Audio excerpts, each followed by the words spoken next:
The car was already burning when Amara saw the boy's hand against the window. She had 18 minutes to get to her scholarship interview, 18 minutes to escape poverty, 18 minutes to become the first person in her family to go to college. The folder in her hands held 4 years of perfect grades, 4 years of working double shifts, 4 years of one single dream: Stanford. But the boy was screaming. Amara didn't think about the interview. She didn't think about Stanford. She didn't think about the phone in her pocket, the one with all her documents, melting from the heat. She just ran, broke the window with her shoe, dragged him out as the flames reached the gas tank, held him while he coughed smoke and blood. When the ambulance came, she was already gone, running toward a future that no longer existed.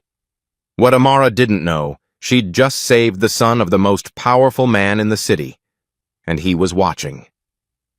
Amara's alarm went off at 4:30 a.m., not because the interview was early, but because she had a shift at Garden Street Diner that started at 5.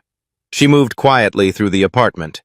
Her mother, Maria, was asleep on the couch, still in her hospital scrubs from the night shift. Amara pulled a blanket over her shoulders and left a note on the kitchen counter. "Today's the day. Love you." The diner was empty except for Mr. Kowalski, who came every morning for black coffee and wheat toast. He left a $5 tip on a $3 check. "Big day today?" he asked, noticing her carefully pressed blouse hanging in the back. "Scholarship interview. Stanford." "Stanford?" He nodded slowly. "That's a long way from here." "That's the point."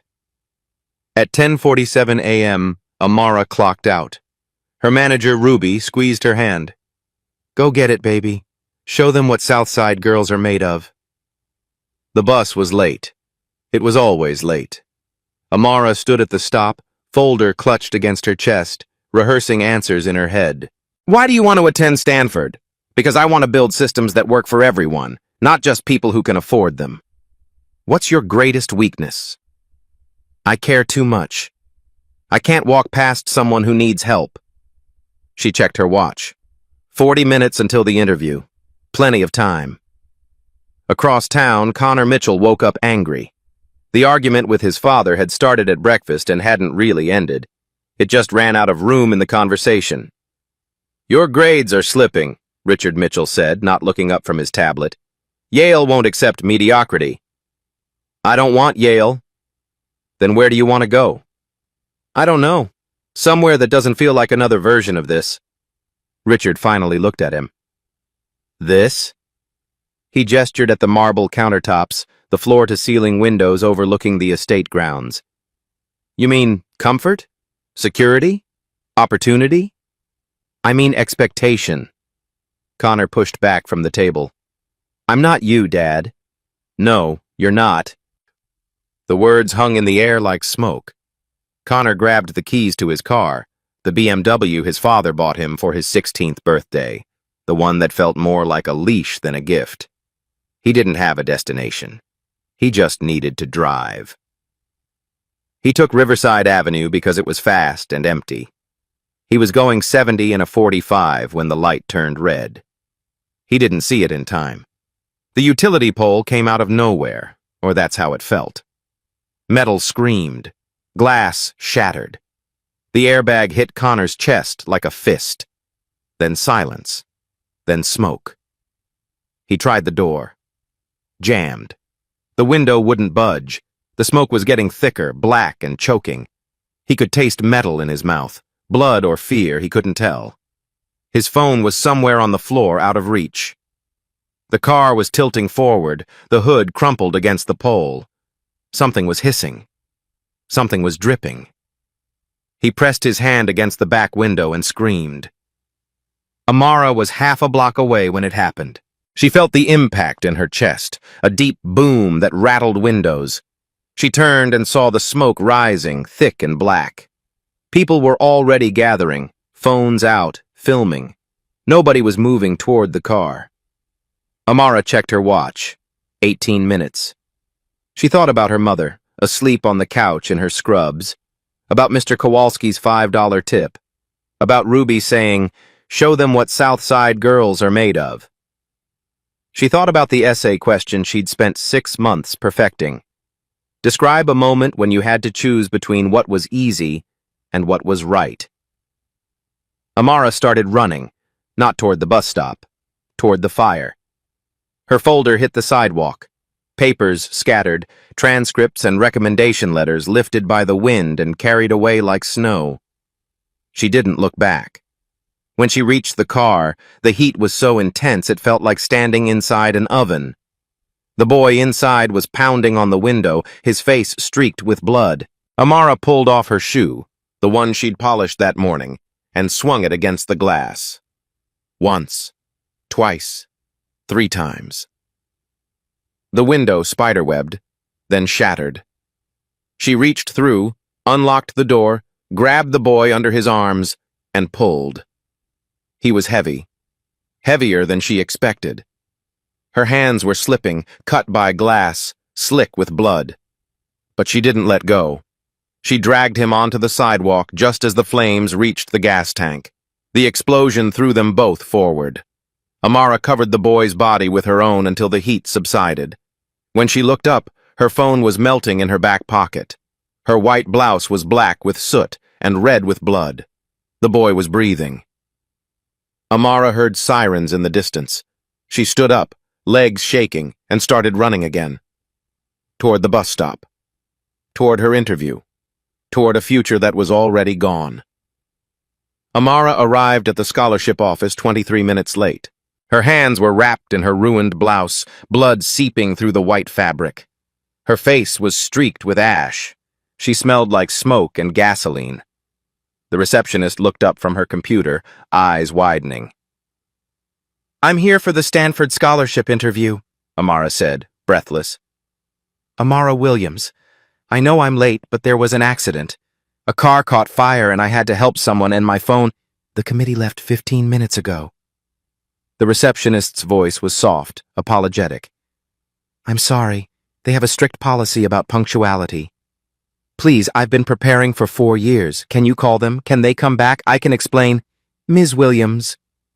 The woman stood, came around the desk. "I believe you, but the decision isn't mine.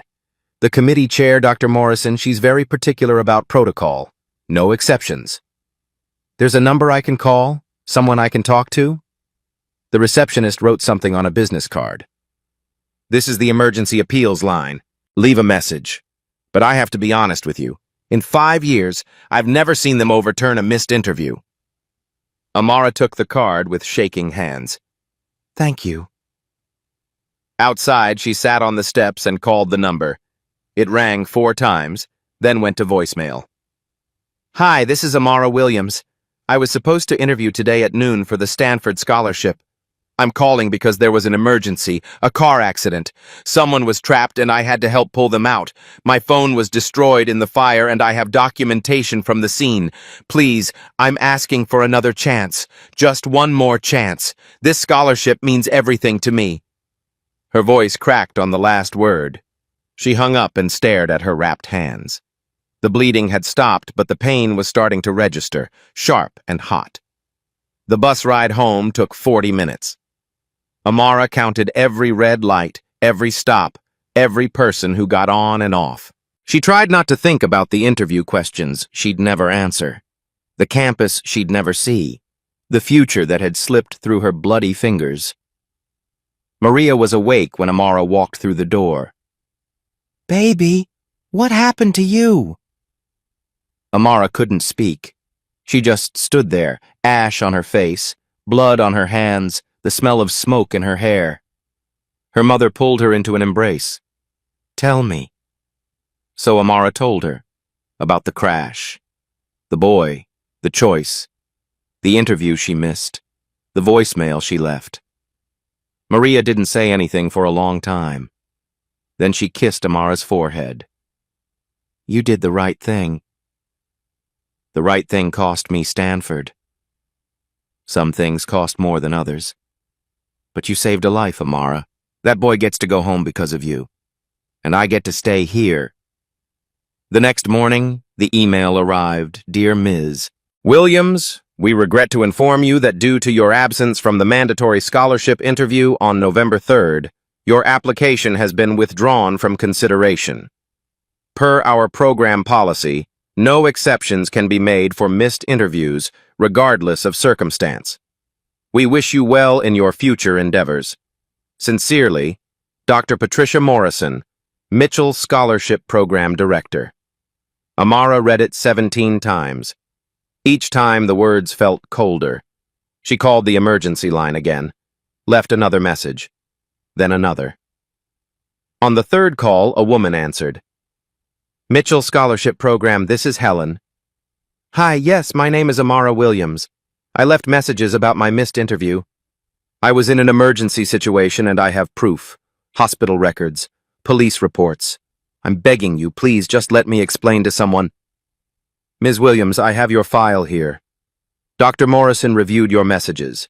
The policy is very clear, no exceptions. But I saved someone's life. That's admirable, but it doesn't change our policy. Can I speak to Dr. Morrison directly? She's unavailable. I'm sorry, but the decision is final. The line went dead. Amara sat on her bed, staring at the email on her phone. 4 years of perfect grades. 4 years of double shifts and borrowed textbooks. 4 years of being told that hard work and merit mattered. All of it erased by 16 words. No exceptions can be made for missed interviews, regardless of circumstance. Her mother found her there an hour later, still holding the phone. They said no, Amara whispered. Maria sat beside her, wrapped an arm around her shoulders. They didn't speak. There was nothing left to say. What neither of them knew was that across town, a 16-year-old boy was waking up in a hospital bed, asking the same question over and over. Who saved me? What's her name? I need to find her. And in a corner office downtown, Richard Mitchell was watching security footage on repeat. The girl in the white blouse running toward flames. The girl his institution had just thrown away. Connor woke up with questions no one wanted to answer. Who pulled me out? He asked the nurse. A young woman. She left before the paramedics arrived. What was her name? I don't know, sweetie. But she was very brave. His father sat in the corner of the hospital room, typing on his phone. Richard had arrived 30 minutes after Connor was admitted, still wearing his suit from a board meeting. Dad, did they find her? The girl who saved me? Richard looked up briefly. The police have her statement. She did her civic duty. You should focus on healing. Someone got hurt because of me, and you want me to just focus on healing? Connor, you were in an accident. None of this is your fault. But it felt like his fault. The argument, the anger, the speed, the red light he didn't see. On the third day, a security guard named Marcus stopped by Connor's room. You're the kid from the Riverside crash, right? Yeah. I pulled the parking lot footage. That girl didn't hesitate. Just dropped everything and ran straight into the fire. Marcus shook his head. Most people were filming. She was the only one who moved. Can I see it? Marcus glanced at the door. Come by the security office when you're discharged. 2 days later, Connor stood in front of 3 monitors, watching himself almost die. The footage was grainy but clear. The SUV hitting the pole, smoke pouring from the hood, people gathering at a distance, phones raised. Then her. A girl in a white blouse, running toward the wreckage. She didn't slow down, just pulled off her shoe and started smashing the window. Marcus froze the frame. See her hands? Bleeding. Glass everywhere. But she doesn't stop. Connor watched her drag him out, watched her cover his body when the gas tank exploded, watched her stand up and run away. Who is she? Police report says Amara Williams, gave her statement, then left, said she had somewhere to be. Connor took a photo of the screen. Thanks, Marcus. It took Connor 6 hours to find her address. The police report was public record. The neighborhood was 40 minutes away, a part of the city Connor had never visited. He borrowed a car from his father's collection. The streets here had boarded-up windows and cracked sidewalks. Kids played basketball on a court with no net. An old woman on her porch watched him with careful eyes. Connor parked in front of a 3-story apartment building. The paint was peeling. The stairs creaked under his weight. He knocked on apartment 2C. A woman answered, mid-40s, exhausted eyes. She looked at Connor's clean clothes, his expensive watch, and her expression hardened. "Can I help you?" "I'm looking for Amara Williams." "Who's asking?" "My name is Connor Mitchell. She saved my life 4 days ago." The woman's face changed. "You're the boy from the car." "Yes, ma'am." She studied him, then called over her shoulder. "Amara, someone's here for you." Footsteps. Then Amara appeared, hands still wrapped in bandages. She recognized him instantly. "You," she whispered. Connor's throat tightened. "You saved my life, and I just found out you lost your scholarship because of me." Amara didn't say anything. "Let me help," Connor said. "My father has connections. He can fix this." Amara's mother glanced between them, confused. Amara's voice was quiet, steady. "I don't need charity. I need fairness." "Then let me get you fair." "You don't even know who your father is, do you?" Connor frowned. "What do you mean?" Amara pulled out her phone, showed him the rejection email. At the bottom, in small print, Mitchell Scholarship Program. Connor stared at the name, his father's name. He's the one who said no. Connor sat across from his father at dinner that night. The table was long enough to seat 12, but it was just the two of them, separated by 10 feet of polished mahogany. "Dad, I need to talk to you about the scholarship program." Richard cut into his steak, didn't look up. "Which one?" "The Stanford one. The Mitchell Scholarship." "What about it?" "There was a girl, Amara Williams. She missed her interview." "Then she didn't get the scholarship. That's how it works."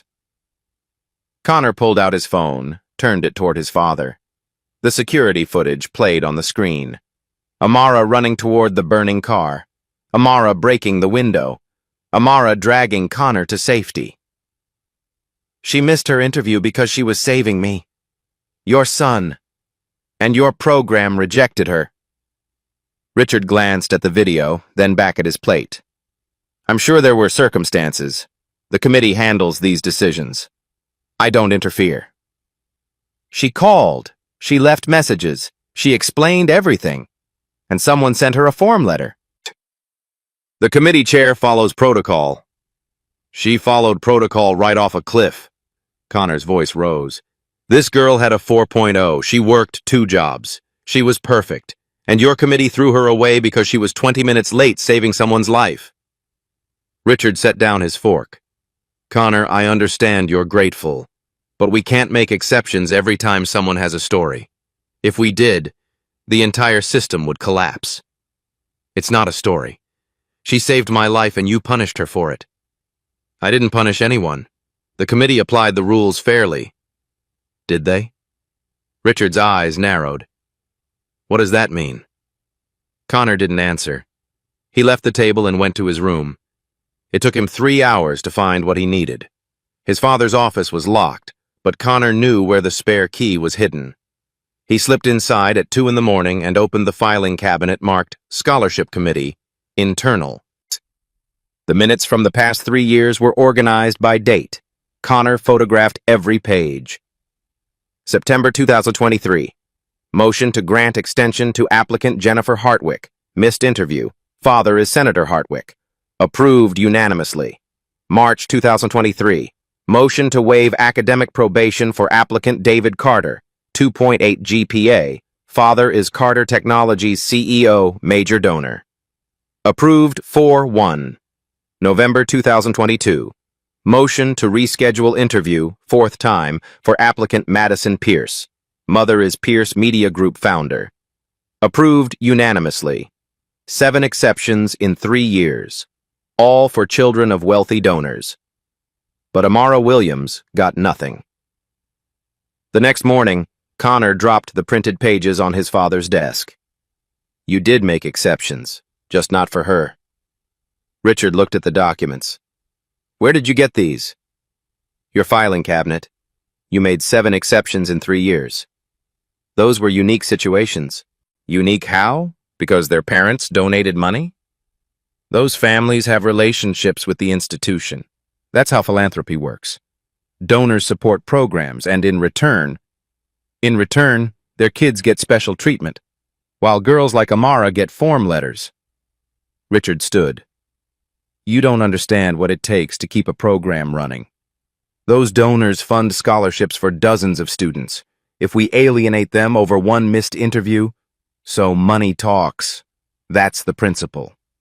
I'm defending sustainability, the real world. No. Connor's voice was cold. You're defending hypocrisy. You give speeches about equality and opportunity, but when it matters, you bend rules for rich people and break poor people with them. That's enough. Senator's daughter gets 4 chances. The CEO's son gets his probation waived, but Amara Williams, who saved my life, gets nothing. Explain how that's fair. Richard's jaw tightened. You're too young to understand. I understand perfectly. I just can't believe you're okay with it. This discussion is over. Connor walked out. But Richard didn't move. He sat down slowly, staring at the committee minutes. He opened his computer and pulled up Amara Williams's application file. GPA 4.0, SAT 1520, essays outstanding, work history 30 hours per week while maintaining straight A's. He clicked on her personal statement. I want to build systems that work for everyone, not just people who can afford them. I grew up watching my mother work 2 jobs. I watched classmates drop out because they couldn't afford books. I watched talented people disappear because they didn't have the same opportunities as wealthier families. Technology can change that. Systems can change that. But only if the people building them understand what it's like to be left out. Richard read it twice. Then he picked up the phone and called the committee chair. Patricia, tell me about the Amara Williams rejection. The girl who missed her interview? She was a no-show. Left a voicemail about some emergency, but we can't set a precedent. Did anyone verify her emergency? We don't typically follow up. The policy is clear. Even if the emergency was legitimate? Patricia hesitated. The policy doesn't distinguish. If we start making exceptions, where does it end? Richard looked at the committee minutes. 7 exceptions, all for donors. I see. Thank you. He hung up and sat in silence. Then he did something he'd never done. He called Amara Williams directly. The phone rang 3 times. Hello? Ms. Williams, this is Richard Mitchell. I'm the founder of the scholarship program you applied to. Silence. I understand you experienced an emergency on the day of your interview. I'd like to offer you a one-time hardship grant, $5,000. It won't restore the scholarship, but it's something. More silence, then quietly. I don't want charity, Mr. Mitchell. I earned that scholarship. The selection process has concluded. This is the best I can offer. Then your best isn't good enough. Her voice was steady, final. Thank you for calling. The line went dead. Richard stared at his phone. In 30 years of running institutions, building programs, making offers, no one had ever hung up on him. He sat back in his chair and realized he had no idea what to do next. Across town, Amara set down her phone. Her hands were shaking. Her mother looked at her. Who was that? The man who owns the scholarship program. He offered me money. How much? $5,000. Maria's eyes widened. Baby, that's... It's not enough. And it's not what I earned. Amara's voice cracked. He's trying to buy me off. Make the problem go away. Maybe he's trying to help. If he wanted to help, he would have given me what I earned. Not charity, not guilt money. She looked at her bandaged hands. I saved his son's life and he offered me scraps. Maria pulled her close. I'm proud of you. For what? Losing everything? For knowing your worth. Connor found Amara 3 days later at the Riverside Community Center. She was tutoring middle school kids in math, her bandaged hands moving carefully across a whiteboard. She saw him through the window, and her expression hardened, but she finished the lesson. When the kids left, she met him outside. What do you want? To apologize. I thought I could fix this. I was wrong about my father. Amara crossed her arms. You tried. That's more than most people would do. There has to be another way. Another scholarship. Another school. I've applied to 14 programs. That was my only full ride. She looked away. I'll figure something out. Community college, work full-time, maybe transfer in 2 years. That's not fair. No, but fair doesn't pay tuition. That afternoon, a local news station picked up the story. Someone had posted the security footage online with the caption, "Hero loses scholarship saving life." By evening, it had spread through the community. The video showed Amara running toward flames while others stood back filming. It showed her dragging Connor to safety, collapsing afterward. The comments flooded in. People were angry. People wanted to help. Small donations started arriving at the community center. $50 from a retired teacher, $100 from a local business owner, $200 from a church group. Within 3 days, the fund reached $3,400. Amara's mother cried when she saw the total. People are good, baby. Some people are good. It wasn't enough for Stanford. It wasn't close. But it was something. Amara wrote thank you notes to every donor. Her hands still hurt, but she wrote them anyway. Across town, Richard Mitchell sat in his office watching the news coverage. The anchor called Amara a hero. The reporter asked why the scholarship program hadn't helped her. His assistant knocked on the door. Sir, people are calling, asking why we didn't make an exception. The optics aren't great. What are they saying? That policy matters more to us than people. Richard turned off the television. We offered her money. She refused. That's not the story they're hearing, sir. Richard stared at the blank screen. He picked up his phone to draft a statement, but his hands stopped when he tried to explain why the rules mattered more than the girl who'd saved his son. He deleted the draft, started over, deleted it again. The invitation arrived by courier. Thick cream paper, Mitchell Academy letterhead, embossed seal. Miss Amara Williams, you are cordially invited to meet with Richard Mitchell regarding an educational opportunity. Wednesday, November 15th, 10 a.m. Amara's mother read it twice. He wants to meet you. I know what he wants. He wants me to go away quietly. Baby, maybe you should listen. Hear what he has to say. I already know what he's going to say. He's going to offer me something that looks like help but comes with strings. But Maria's eyes were pleading. What if it's real? What if he changed his mind? Amara looked at the community center fund total on her phone. $3,400. Not even enough for 1 semester. Fine. I'll go. Mitchell Academy sat on 40 acres of manicured grounds. The buildings were red brick and ivy, the kind of campus that appeared in brochures about the American dream. Amara rode the bus for an hour and a half to get there. Richard's office was on the top floor of the administration building. Floor-to-ceiling windows, mahogany desk, walls lined with degrees and awards. The room was designed to make visitors feel small. Richard stood when she entered. Ms. Williams, thank you for coming. I almost didn't. I appreciate that you did. He gestured to a chair. Please, sit. Amara sat. Her bandaged hands rested in her lap. Richard returned to his desk and opened a folder. I've reviewed your case extensively. What happened to you was unfortunate. Unfortunate. That's the word you're using. Poor choice. What I mean is, I understand the circumstances were beyond your control. Then why didn't your committee understand that? Committees follow rules. Rules exist to maintain fairness across all applicants. He slid a document across the desk. But I'm prepared to make you an offer. Amara looked at the paper. Contract. Legal language. Her name at the top. Full scholarship to Mitchell Academy. 4 years. Room, board, tuition, books. Everything is covered. Amara's heart stopped, then started again, faster. There's a catch. Not a catch. A partnership. Richard leaned forward.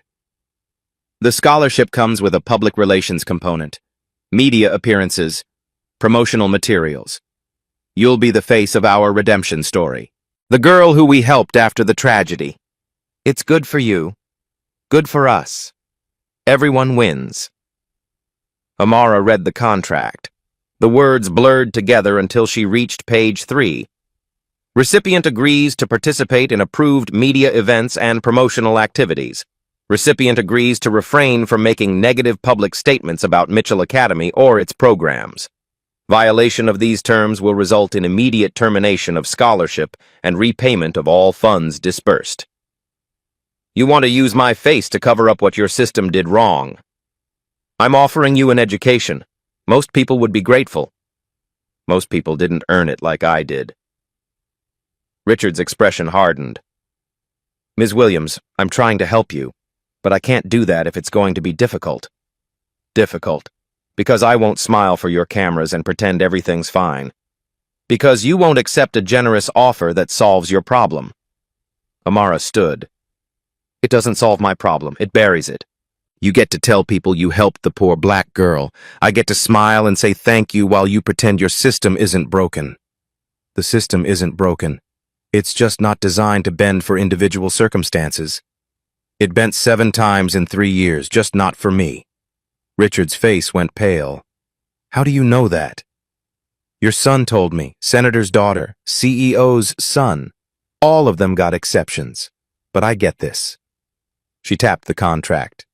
A leash disguised as an opportunity. That information is confidential. The truth usually is. Richard stood, his voice cold. You're making a mistake. This offer won't come again. Good, because I wouldn't accept it if it did. Amara turned to leave. Wait. Richard's voice stopped her. Take the contract home. Think about it. Talk to your mother. She'll understand what this means for your family. Amara looked back at him. Don't use my mother against me. I'm not. I'm asking you to think practically. Pride doesn't pay bills. This scholarship does. She left without responding. At home, Maria read the contract 3 times. Her hands shook. Baby, this is a full ride. Mitchell Academy is a good school. It's not Stanford. Stanford said no. This is saying yes. With conditions, Mama. Look at page 3. I can't say anything bad about them. Ever. One wrong word and I lose everything. Then don't say anything bad. What if they do something bad? What if other students get treated the way I did? I just have to stay quiet? Maria set down the contract. I can't tell you what to do, but we have $400 in the bank. The community fund has $3,400.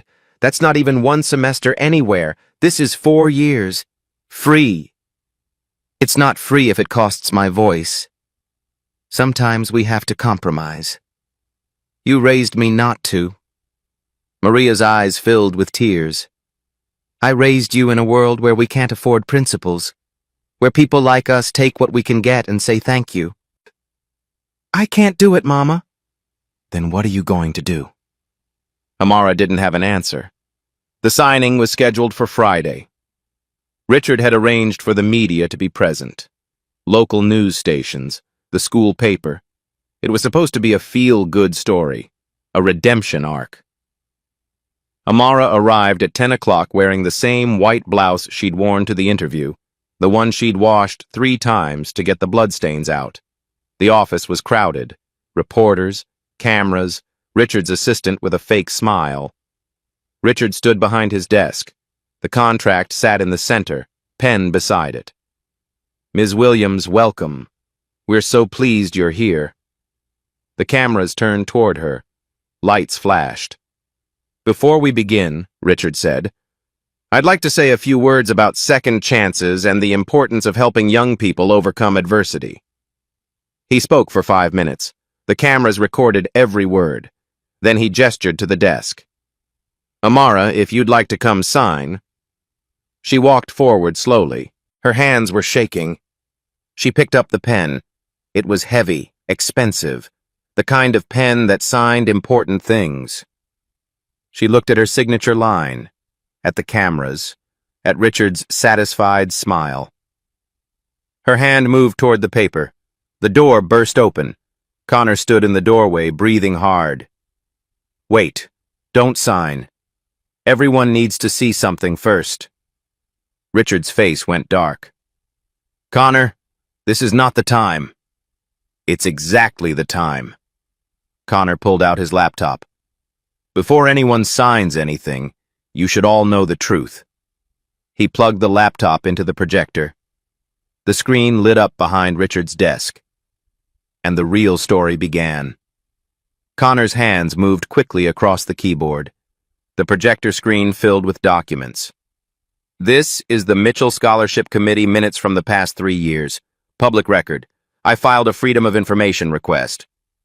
Richard stepped forward. "Connor, stop this right now." "No. Everyone here should know what kind of program this really is." He clicked on the first document. September 2023. Jennifer Hartwick missed her interview because of family travel conflicts. Her father is Senator Hartwick. The committee voted unanimously to reschedule. She got 3 more chances. The reporters started murmuring. Cameras shifted toward Richard. Connor clicked again. March 2023. David Carter. GPA was 2.8. Failed to meet academic requirements. His father is the CEO of Carter Technologies, major donor. The committee waived the requirement. Richard's face was red. Those situations were entirely different. Different how? Connor pulled up another document. November 2022. Madison Pierce. Missed her interview 4 times. Rescheduled every time. Her mother owns Pierce Media Group. She got the scholarship. Connor turned to face the cameras. 7 exceptions in 3 years. Every single one for children of wealthy donors. He pulled up an audio file. "This is Amara Williams' voicemail to the emergency appeals line, recorded the day after her missed interview." He pressed play. Amara's voice filled the room, shaky but clear. "Please, I was in an emergency room. I have documentation. A boy was trapped in a burning car. I had to help. I'm begging you, just give me one more chance." The room went silent. Connor clicked again. Another document appeared. This is the response she received. Quote, "Policy does not permit appeals. The decision is final." Sent 2 hours after her voicemail. He pulled up the security footage. Amara running toward flames, breaking the window, dragging Connor out, the explosion, her covering his body with her own. This is what she was doing while Jennifer Hartwick got her 4th interview, while David Carter got his probation waived, while Madison Pierce got another extension. A reporter raised her hand. "Mr. Mitchell, how do you respond?" Richard's jaw was tight. These are complex institutional matters being oversimplified. Donor relationships require different considerations. They fund scholarships for dozens of students. "So wealthy families get flexibility," the reporter interrupted. "But a girl who saved a life gets nothing?" Another reporter jumped in. "Did you watch this footage before making your decision?" "Of course. I'm grateful. But gratitude and institutional policy are separate matters." "Are they?" Amara's voice cut through the noise. She stepped away from the desk, away from the unsigned contract. "Or is policy just what you hide behind when it's convenient?" The cameras swung toward her. I didn't come here asking for special treatment. I came here having earned what you promised. Merit. Excellence. Opportunity. Those are your words, Mr. Mitchell. They're on your website. Your brochures. She picked up the contract, held it up. This isn't an opportunity. This is hush money. Sign here, smile for the cameras, never say anything that makes us look bad. Richard stepped forward. Ms. Williams, you're mischaracterizing. I'm reading your own contract. Page 3. Recipient agrees to refrain from making negative public statements. You want to buy my silence and call it generosity. The room erupted, reporters shouting, cameras flashing. Connor walked to Amara's side. I'm sorry I didn't see this sooner. I'm sorry my father built a system that pretends to care about fairness while rigging the game. Richard looked at his son. You're making a mistake. No, Dad, you made the mistake. I'm just showing people what it looks like. Amara set the contract back on the desk, unsigned. When you're ready to actually fix your system, not just paper over it with PR, you know where to find me. She walked toward the door. The reporters parted. Connor followed. Richard stood alone, cameras still recording. The contract still unsigned, his narrative crumbling. His assistant touched his arm. Sir, this is going live on 3 stations. Richard watched Amara disappear down the hallway, her head high, her dignity intact. His phone buzzed. Text from a board member. Emergency meeting, tonight. Then another. Donors are calling. They're not happy. Another. This is a disaster. Richard looked at the projector screen, still showing the 7 exceptions. 7 times he'd bent his rules for money and power, and the 1 time he'd refused to bend them for courage. For the first time in 30 years, Richard Mitchell didn't know what to do next. The story went national by evening. #Justice. For Amara trended on social media. The security footage had been viewed 2 million times. News outlets across the country picked it up. Scholarship program exposed for favoritism. Hero denied while rich kids get passes. Richard's phone didn't stop ringing. Alumni were furious. Donors were threatening to pull funding. The board called an emergency meeting for the next morning, but Richard sat alone in his study, watching the coverage on repeat. He saw himself on screen, stammering about institutional considerations. He saw Amara walking away with her head high. He saw his son standing beside her instead of him. Archive footage played next, a speech he'd given 10 years ago at the program's founding. Merit matters, his younger self said. In this program, we don't care about your last name or your bank account. We care about your character, your grades, your potential. We believe in equality of opportunity. Richard turned off the television. The house was quiet. His wife was visiting her sister. Connor hadn't come home.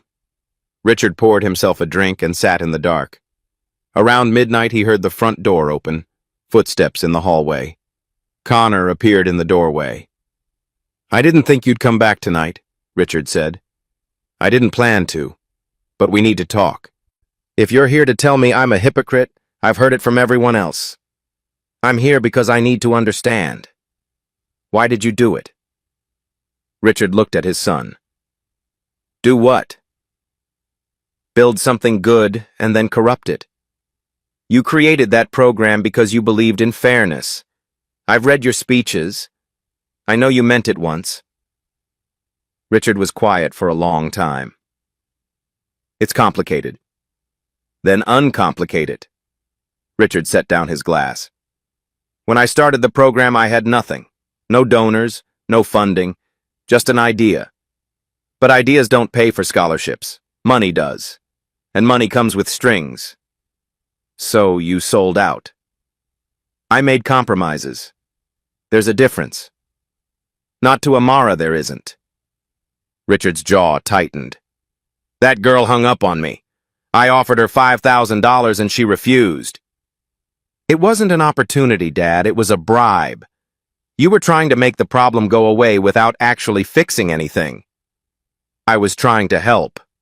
No, you were trying to protect yourself, your reputation, your institution. You weren't thinking about her at all.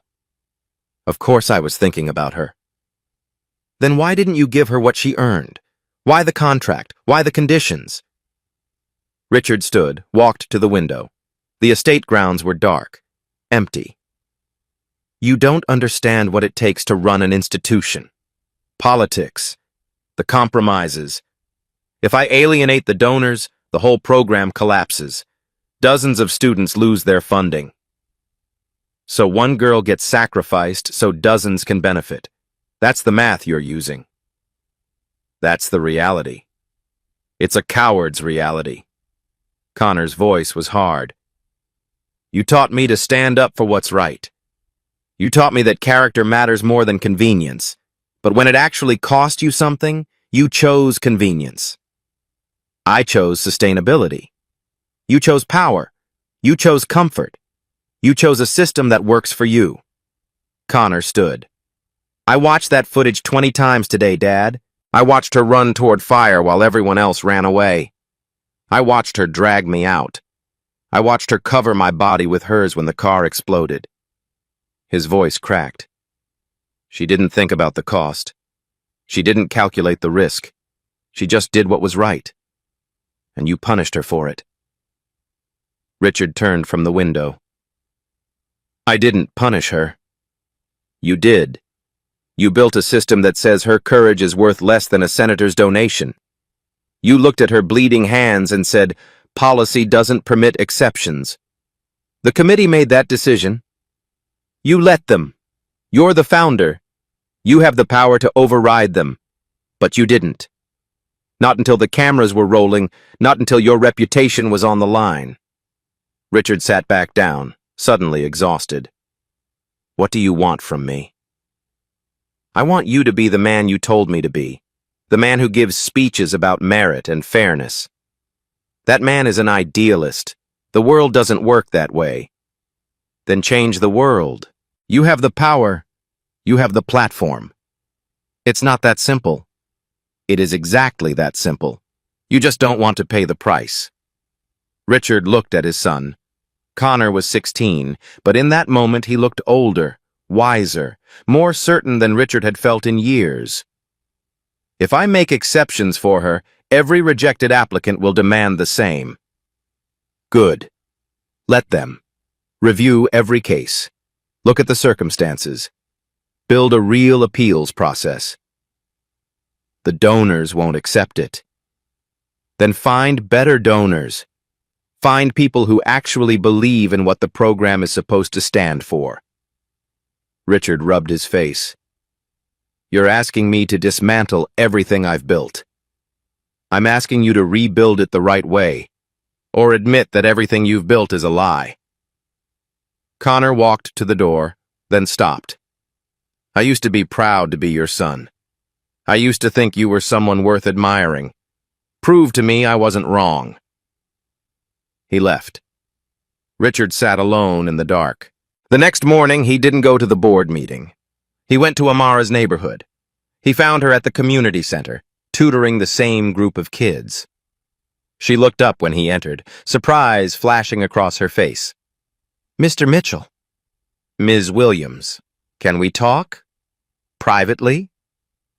She excused herself and led him to a small office in the back. If you're here with another contract, I'm here to apologize, not as the founder of an academy, as a human being. I was wrong. Amara studied him carefully. Wrong how? Wrong in every way that matters. I built a system that was supposed to reward merit and then corrupted it with money. I made exceptions for people who didn't need them and denied them to people who did. I watched you save my son's life and then let my committee throw you away. He pulled out a handwritten letter, placed it on the desk. This isn't a contract. It's an apology and a promise. Amara picked up the letter, read it slowly. Dear Ms. Williams, I was wrong. I built a program on principles I failed to uphold. I bent rules for the powerful and broke you with them. I offered you charity when you earned justice. I tried to buy your silence when I should have amplified your voice. I am sorry. What follows is not an offer. It's what you're owed. The letter detailed everything. Full scholarship to any university that accepted her. Mitchell program would fund it. No strings attached. No PR requirements. No morality clauses. Beyond that, systematic reforms, committee restructuring, emergency appeals process, blind review to eliminate donor bias. You don't have to accept this, Richard said. But whether you do or not, these reforms are happening. You were right. Policy was what I hid behind. I'm done hiding. Amara looked up from the letter, tears in her eyes. Why now? Why not when I called? Why not when Connor asked? Because I was a coward. Because I valued my comfort over your justice. Because my son showed me that the principles I taught him mattered more than the compromises I made. He stood. You asked me what changed. The truth is nothing changed. I just finally looked at what I'd become and couldn't pretend anymore. Richard walked to the door, then turned back. Rules protect institutions. Conscience protects humanity. I forgot which mattered more. He left the letter on the desk and walked out. Amara sat alone, reading the letter again. Her hands were shaking. This time they weren't wrapped in bandages. They were free. 2 weeks later, Richard Mitchell stood at the podium in Mitchell Academy's main auditorium. The room was packed. Students, faculty, media, board members in the front row. Connor sat in the third row beside Amara and her mother. 30 years ago, I founded the Mitchell Scholarship Program on a simple principle. Merit matters. But somewhere along the way, I lost sight of that principle. I allowed money to influence decisions. I bent rules for the powerful and broke them against the powerless. He paused, looking directly at Amara. 3 weeks ago, Amara Williams saved my son's life. She ran toward fire while others stood back. She gave up her future to preserve his, and my institution responded by sending her a form letter. Murmurs rippled through the audience. Today, I'm announcing the Amara Williams Emergency Equity Initiative. Any scholarship applicant facing a documented emergency will receive an automatic extension and holistic review. The committee is being restructured to include community members. Donor influence will be separated from selection decisions. He held up a document. This is our new policy manual.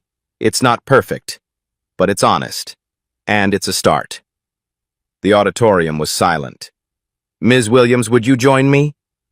Amara walked to the stage. Richard handed her an envelope. This isn't charity. This is what you earned. Stanford University acceptance letter. Full funding. The room erupted in applause. That evening, Amara sat on her apartment steps with her mother. You're really going, Maria whispered. I'm really going. I'm so proud of you, baby. Amara leaned her head on her mother's shoulder. I thought I'd lost everything. You didn't lose anything that mattered. You showed the world what courage looks like. Across town, Connor found his father in the study. The board approved everything, Richard said.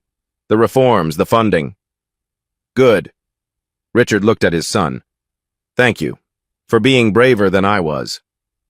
Connor sat across from him. You did the right thing in the end. Does it count enough? Ask me again in a year, when we see if the reforms actually work. At the community center, news spread quickly. 3 other universities announced similar programs.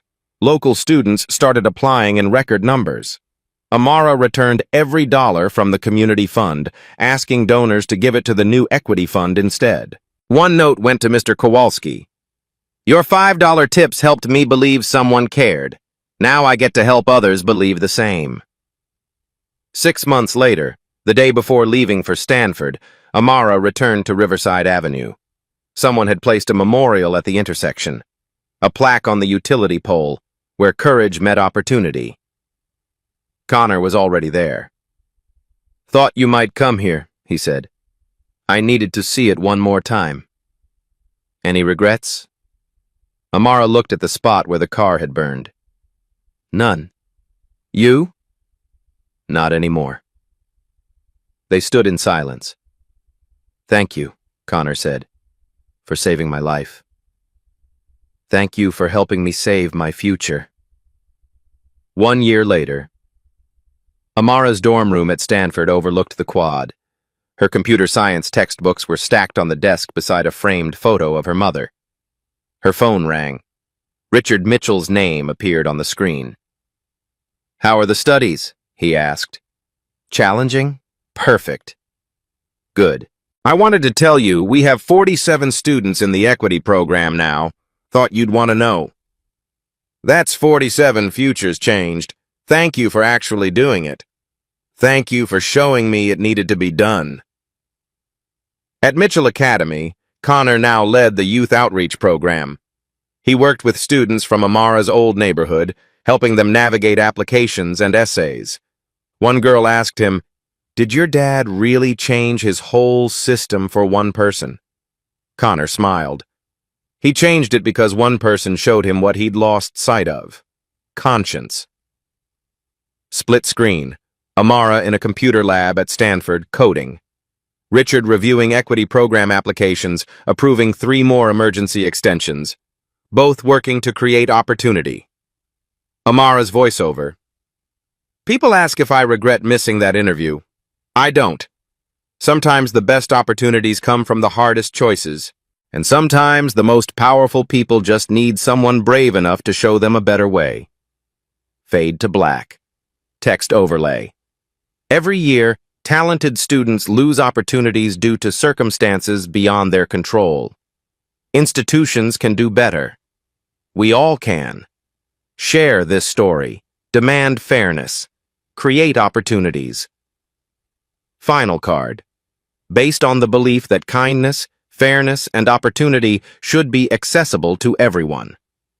If this story moved you, hit that like button and subscribe to Black Tales Stories for more stories about ordinary people doing extraordinary things. Drop a comment below. Have you ever had to choose between doing what's right and protecting your future? Let's talk about it.